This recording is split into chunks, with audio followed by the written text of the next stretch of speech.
What Once Was Mine, A Twisted Tale by Liz Braswell. Chapter 1, The Story. The last notes of a pop song faded out over the movie credits, and the real world reformed itself around Brendan.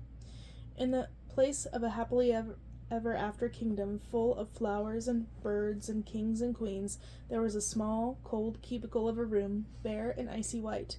Inside there was barely enough space for a single chair, a small cart, a tower of IV tubes and pumps, and the hospital bed where his twin sister, Daniela, lay. Brendan had tried to brighten and decorate the room the way he always did when he sat with her during chemo treatments.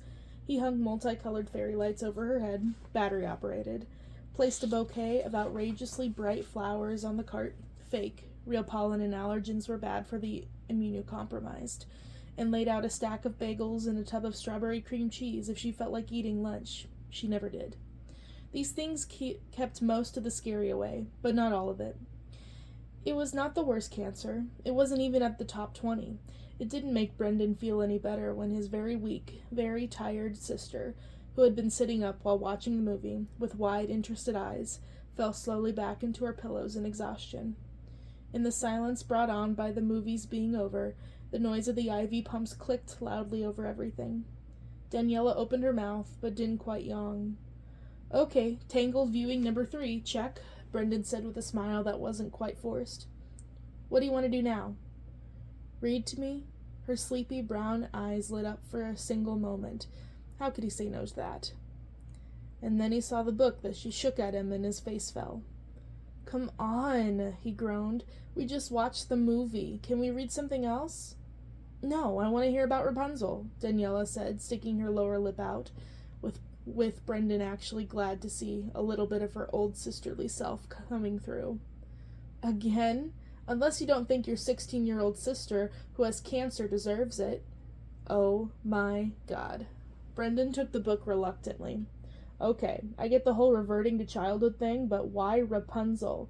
Like so much Rapunzel. Your hair was black, and you don't even have it anymore." Only her brother could talk to her like this. Her brother had to talk to her like this. When he got all weird and gentle and sad-faced like her boyfriend and mom and dad and used the strained words nurses used to talk around what was really happening, that's when Daniela gets scared and angry. None of the terrible things happening to her seemed to really get to her as much as her obnoxious brother being all sweet and nice. But he had caught her, just once looking in the mirror at the few puffs of hair that remained on her head. All that was left was her shining piles of box braids. Her throat had distended like a bird eating fish as he swallowed again and again to keep the tears from coming.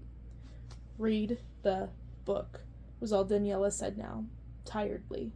She was making her eyes shoot lasers at him with what little oomph she had left. Brendan sighed and flipped to the beginning. He shivered. They kept the little chemo rooms cold for some medical reason he couldn't remember. He always brought along Daniela's old Tiana quilt. Now it was tucked closely around her along with the hospital blankets, and a kind nurse had autoclaved what could be worn.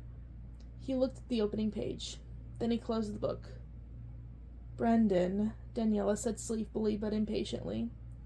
"What about this?" he said, getting an idea. "We've read this book like 100 times. "Twice," Daniela corrected, eyes closing. "What if I tell it to you differently? Like my way?"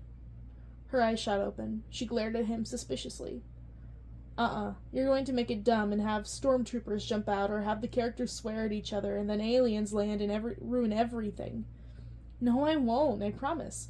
No silly anything. The exact same story, but different." Daniela narrowed her eyes at him. "With Mother Gothel as the bad guy, and Flynn falling in love with Rapunzel, and Pascal, and the guy from the Snuggly Duckling, and magic, no robots or time travel.